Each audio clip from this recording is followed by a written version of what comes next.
This video is to help you learn about closed suctioning patients with tracheostomy versus open, sterile suctioning for patients with tracheostomies. Closed suctioning requires a closed suction catheter. The closed suction catheter has the catheter inside of a sleeve, so the catheter stays clean at all times. So there's no need for sterile gloves for this procedure. At the end of the catheter, it has the port where you would push down to apply suction to obtain secretions. And it also has the port where you would hook up the suction tubing to. This suction port, when you push down, it suctions. When you lift up, it ends the suctioning event. You can lift up and turn the suction port to keep the suction port closed at all times to prevent it from pushing in inadvertently when you're not there, such as if it gets stuck against a bed rail or pillows. So this is the safe mode for when you are not actively suctioning a patient. Turn it so it's sideways. To suction the patient, just turn it back when you're ready and have inserted the catheter, push down as you're withdrawing the catheter to suction, which I will demonstrate here shortly. So instead of a trach mask, we're going to use a closed suction catheter. And why would we use a closed suction catheter versus a trach mask? Trach masks are for patients who need oxygen, but they don't need frequent regular suctioning. Their secretions may be thin and easily coughed out, and you may only need to suction them once a day or as needed. A person who we utilize a closed suction catheter with are some patients who need frequent suctioning, such as suctioning every hour or so. These patients should have a closed suction catheter in order for you to be more cost effective with suction catheters. Every hour using an open suction catheter kit costs money, and so we'll switch to a closed catheter kit so we don't have to continually open kit after kit after kit. The closed suction catheter, here at the downtown campus, we use this catheter in this system when we change it out when it's needed, when it's really dirty or when it's not functioning, or every 7 days, whichever comes first. So to set up a closed suction catheter, you need to obtain the closed suction catheter. You need to obtain a package of blue aerosol tubing. What you need to do with that blue aerosol tubing is take some scissors and cut off a section that incorporates 2 sections of blue tubing. This is about 100 cc's. It's a reservoir for oxygen and humidification. So take out your suction catheter from the package. Take off the little blue cap that you see. It could be a white cap as well. Just take it off. You won't need that.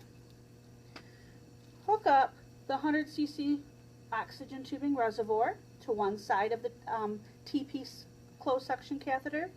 Remove the oxygen tubing from the trach mask and hook it up to the other side of the T-piece closed suction catheter. Remove the trach mask and hook up the T-piece to the tracheostomy tube. Turn the reservoir so it's blowing up away from the patient. You don't want it blowing in the patient's eyes. You would then take a suction tubing, take the cap off the end of the suction catheter, and attach the suction tubing to it. This way you are ready to suction the patient at all times. Make sure when you're setting your suction pressure, you occlude and set your suction pressure to an average of 120 millimeters of mercury, and then attach that to the valve. Okay?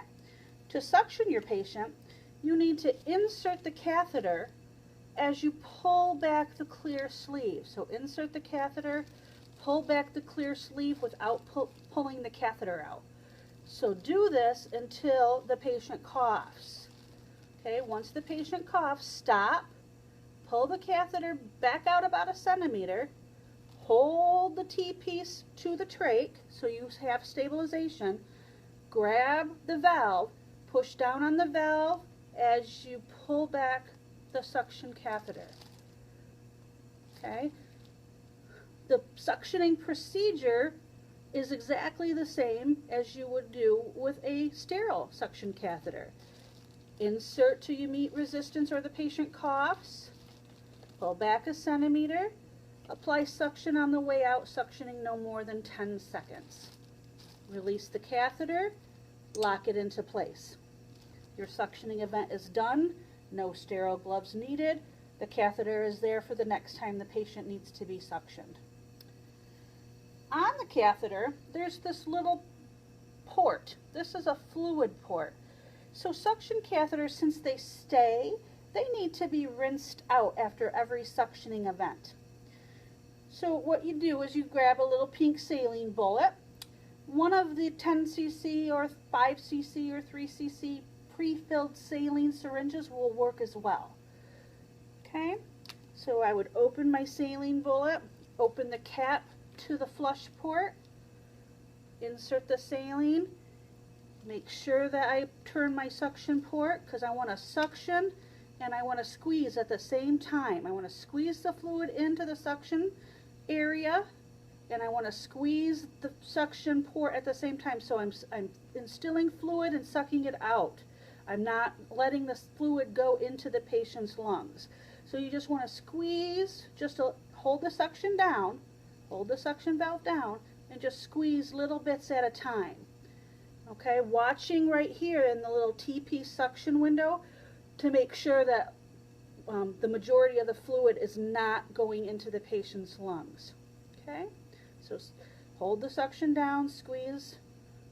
You don't have to use the full saline bullet or the full, just a cc or 2 will do. Remove the fluid, close up your port, and lock your suction catheter back into place.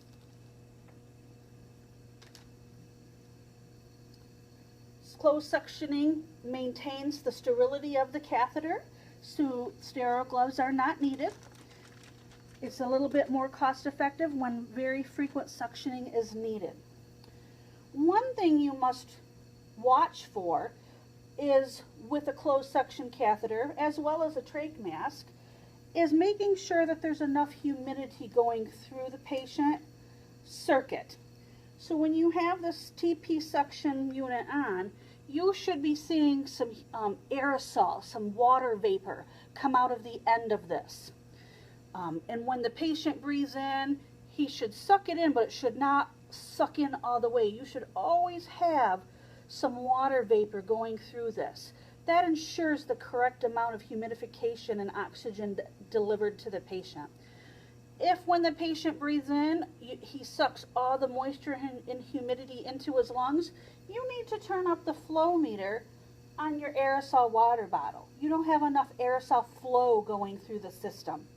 Same thing with your trach mask. If you have a trach mask on the patient and you see the little aerosol kind of scooting out all the openings, and when he breathes in, the mist totally disappears for the entire time he's breathing in, you need to turn that flow up on your aerosol bottle.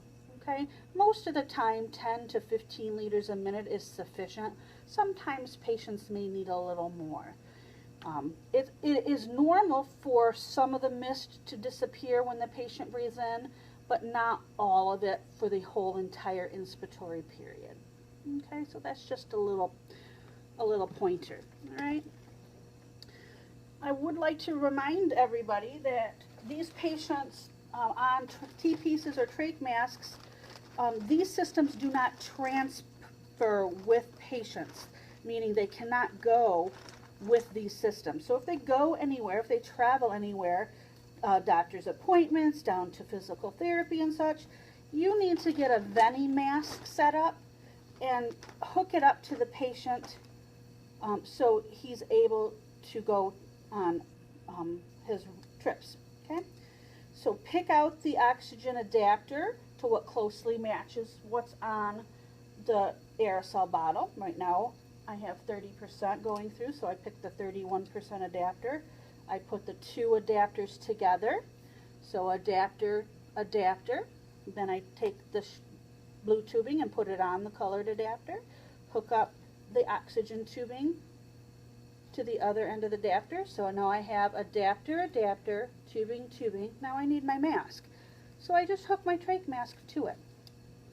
Okay, I would remove the T-piece, attach the oxygen trach mask with the venti mask set up to him, hook the venti mask oxygen tubing to the oxygen tank, and set the flow rate to what the bottom of the Venturi mask says, which this says 6 liters per minute. So on that oxygen tank I would set 6 liters a minute.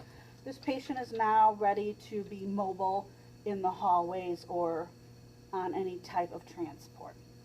Okay, so the T-piece does not travel, nor does the aerosol set.